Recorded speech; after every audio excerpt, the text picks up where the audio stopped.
The Galactic Empire had always thrived on spectacle. Conquest was not enough. They needed to be seen conquering. So when they captured a lone human girl, a student from Earth, stranded after a pirate raid, their emperor ordered her execution to be broadcast across 10,000 systems. The message was clear. Resistance was futile, and humanity, that upstart race from the backwater spiral arm, would kneel like everyone else. Crowds of aliens gathered in plazas, taverns, and halls of governance to watch the feed. The girl, no more than 19, was shackled in the Empire's execution arena, surrounded by jeering soldiers. A towering hologram of the Emperor himself loomed overhead, smiling coldly as he gave the order. The blade fell. The broadcast lingered, showing her lifeless body as the soldiers mocked her weakness. The feed was shared, replayed, magnified, and archived in Imperial records. To the Empire, it was just another demonstration of dominance. But they had miscalculated. They had forgotten who was watching. On Earth, the signal slipped through firewalls, reached satellites, and then the Defense Corps. Within minutes, every major human fleet received the footage. A silent fury spread, not in riots or outrage, but in the still, cold silence of military command. Orders were given without speeches. Fleets mobilized without parades. Humanity did not scream, they prepared.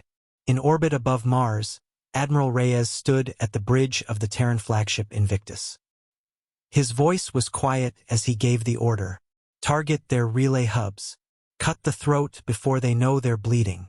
No one argued. Exactly 27 minutes after the execution, the Empire's capital world shuddered under a sudden, coordinated assault. Communications collapsed as human stealth frigates dismantled relay satellites with surgical strikes.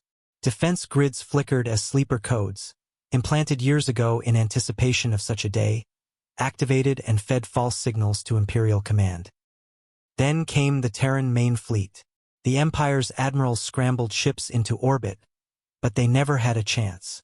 Terran war doctrine was unlike any other. While most galactic powers favored grand formations and ceremonial clashes, humanity fought like predators, striking fast, vanishing, and reappearing inside blind spots. On the capital, citizens who had watched the human girl die were now watching their own skies ignite. The Imperial broadcast, still running, unwillingly showed the humiliating reversal, human warships carving through fleets like paper. The Emperor demanded explanations. None came.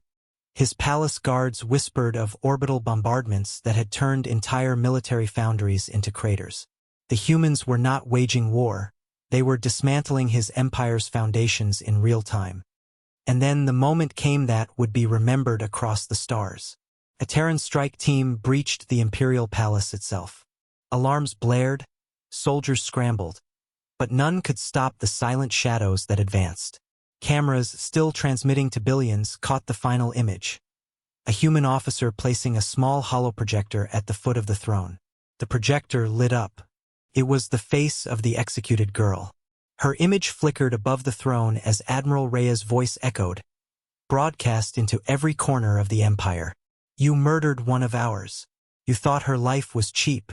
You thought humanity would bow. Instead, your empire ends tonight. Remember this, not her execution, but what followed. Remember who humans are.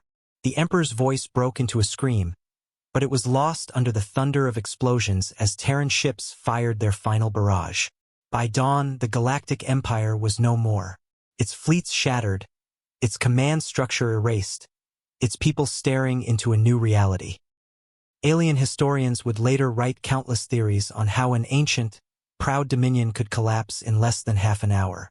They spoke of tactical brilliance, of espionage, of overwhelming firepower. But those who had seen the broadcast knew the truth. It had nothing to do with strategy. It had nothing to do with weapons. It was because the Empire had executed a human girl. And humans never forgive.